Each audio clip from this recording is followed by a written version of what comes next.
So over here, you can see that I have this particular video project right here, and I got two scenes right here, just like this.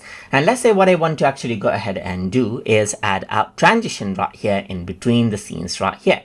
So to do that, you can simply go ahead and click on add transition. And then here you can see that you can add in a slide transition or a push transition, as you can see, as you see fit right here. You can even go ahead and change around the duration of the transition and even choose the direction right here, just like this, as you can see. So if I were to go around over here on the beginning and press the play button, you can see that this is the transition that you have.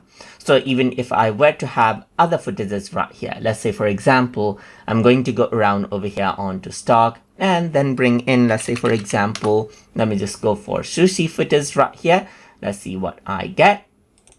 And then these are what you have. So let me just go ahead and then add that in. So I got this extra scene that I can simply delete, and then I can go ahead and rearrange this out right here. And now over here as well, I can go ahead and choose the transition as I like right here and change around the duration of the transition as I want as well. So you can go around for a quick transition or a very long transition as you want. And if I were to press the play button, you can see that this is what you have right here, just like this.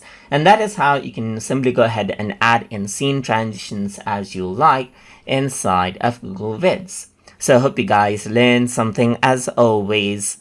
And as always, please like, comment, share, and subscribe.